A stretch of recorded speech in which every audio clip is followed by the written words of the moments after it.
যে ব্যক্তি আজকে আমার এই কথাগুলোকে স্মরণ রাখবে সে যেন অন্যের কাছে এই কথাগুলো পৌঁছে দেয়। হতে পারে যার কাছে পৌঁছে দেওয়া হচ্ছে সেই এই কথাগুলোকে বেশি সংরক্ষণ করতে পারবে। আল্লাহ পাক তার প্রতি রহম করুন যে আমার এই কথাগুলোকে অন্যের কাছে পৌঁছে দিবে। নবীজির ভাষণ। এরপর নবীজি বলছেন, জেনে রাখো নিশ্চয়ই তোমাদের পরস্পরের, মুসলিমদের পরস্পরের সম্পদ, পরস্পরের রক্ত, পরস্পরের এই যে জান মাল ইজ্জত, এগুলো একে অপরের জন্য হারাম।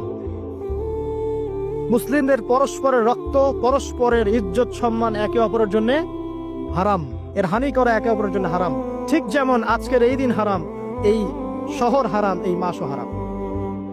নবী করিম সাল্লাল্লাহু আলাইহি ওয়াসাল্লাম বলছিলেন, জেনে রাখো তিনটা বিষয়ে যেন তোমাদের অন্তর কখনো খেয়ানত না করে। তিনটা বিষয়ে তোমাদের অন্তর যেন কখনো খেয়ানত না করে। এক, তোমরা যে কাজটাই করবা শুধু আল্লাহ পাকের সন্তুষ্টির জন্য করবে। তোমরা যে কাজই করবে শুধু আল্লাহর সন্তুষ্টির জন্য করবে। তোমাদের শাসক বর্গের কল্যাণ কামনা করবে। তোমাদের শাসক বর্গের কল্যাণ কামনা করবে। 3 নাম্বার, মুসলিমদের জামাতকে আঁকড়ে ধরে রাখবে। মুসলিমদের ইউনাইটেড কমিউনিটিকে আঁকড়ে ধরে থাকবে। এই তিনটা বিষয় পালনের ক্ষেত্রে তোমাদের অন্তর যেন খেয়ানত না করে। এদিন সূর্য ঢলে যাওয়ার পরে নবী সাল্লাল্লাহু আলাইহি ওয়াসাল্লাম আরো বললেন, শুনে রাখো হে মানব জাতি, এটা ভালো করে শোনেন, শুনে রাখো হে মানব জাতি, নিশ্চয়ই আমি মুহাম্মদ সাল্লাল্লাহু আলাইহি ওয়াসাল্লাম জাহেলি যুগের যত কুপ্রথা আছে সমস্ত কুপ্রথাকে আমার পায়ের তলে পিষ্ট করে গেলাম। জাহেলি যুগে কি ছিল ভাই?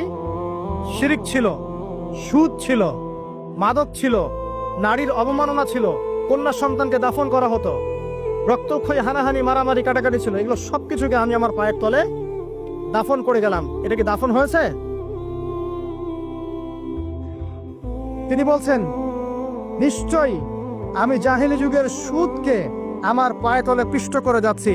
সর্বপ্রথম যার সুদ আমি পিষ্ট করছি তিনি হচ্ছেন আব্বাস ইবনে আব্দুল মুত্তালিব, আমার চাচার সুদ। নিজের পরিবার থেকে দৃষ্টান্ত স্থাপন করলেন। তিনি আরো বললেন, হে উপস্থিত জনগণ, তোমরা মেয়েদের ব্যাপারে সতর্ক থাকবে এবং তোমাদের স্ত্রীদের ব্যাপারে সতর্ক থাকবে, তাদের হকের ব্যাপারে সতর্ক থাকবে, কেননা তোমরা তাদেরকে আল্লাহর কালিমার মাধ্যমে হালাল করে নিয়েছো। অতএব তাদের ব্যাপারে তোমরা সতর্ক থাকবে। তোমাদের উপর তাদের হক হচ্ছে তোমরা যা খাবে, যা পরবে, তাদেরকেও তাই খাওয়াবে, তাই পরাবে। আর তাদের উপর তোমাদের হক হচ্ছে তারা তোমাদের বিছানায় এমন কাউকে আসতে দিবে না যাদেরকে তোমরা অপছন্দ করো। নবী করিম সাল্লাল্লাহু আলাইহি ওয়াসাল্লাম আরো বলছেন, এই দিন আইয়ুহান নাস, মানব জাতি, তারাকতু ফিকুম আমরাইন, জেনে রাখো আমি তোমাদের সামনে মাত্র দুটো বস্তু ছেড়ে গেলাম। কয়টা বস্তু? লাম তাদিল্লু মা তামাসসাকতুম বিহিমা, তোমরা কোনোদিন পথভ্রষ্ট হবে না যতদিন এই দুটো বস্তুকে আঁকড়ে ধরে থাকবে। কিতাব আল্লাহ, আল্লাহর কিতাব, ওয়া সুন্নতি নবীহি, এবং তার নবীর সুন্নাহ। তিনি আরো বললেন,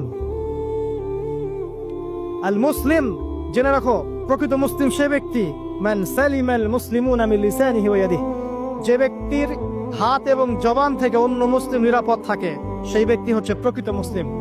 আল মুহাজির, আর প্রকৃত মুহাজির সে ব্যক্তি, মান হাজারা মা নাহাল্লাহু আন, আল্লাহ পাক যা নিষেধ করেছেন সেখান থেকে যে দূরে থাকে সেই ব্যক্তি প্রকৃত মুহাজির, মানে হিজরতকারী। তিনি আরো বললেন, মনে রেখো আমি তোমাদের সবার আগে হাউজে কাউসারে চলে যাব, সুবহানাল্লাহ, এবং সেখানে আমি তোমাদের জন্য অপেক্ষা করতে থাকবো। অতএব শোনেন, অতএব তোমরা আমার চেহারাকে কালিমালিপ্ত করো না, মানে আমার চেহারায় কালিমালিপ্ত করো না, আমার নাম নষ্ট করে দিও না। আমি তোমাদের সংখ্যাধিক্য দেখে আল্লাহর কাছে গর্ব করব, আমাকে তোমরা অপমানিত করো না। আজকে কি আমরা তার দায়িত্ব পালন করে উম্মাহ হতে পেরেছি? নবীজি বলেছেন, তা আমার চেহারাকে কালিমালিপ্ত করো না, সুবহানাল্লাহ। তিনি বলছেন, ওই সময় কিছু মানুষ থেকে আমি মুক্ত হয়ে যাব আর কিছু মানুষ আমার থেকে মুক্ত হয়ে যাবে। বলা হলো, কারা ইয়া রাসূলুল্লাহ? তিনি বলছেন, আল্লাহ পাককে আমি বলবো, ইন্নাহুম মিন্নি, হে আল্লাহ এরা আমার উম্মাহ, এরা আমার উম্মত, আমার সাহাবী। আল্লাহ পাক বলবেন, ইন্নাকা লা তাদরি মা আহদাসা বা'দাক, তুমি জানো না হে নবী, তোমার মৃত্যুর পর এই মানুষগুলো, পরবর্তী মানুষগুলো তোমার দিনের মধ্যে কত বিদআত সংযোজন করেছিল।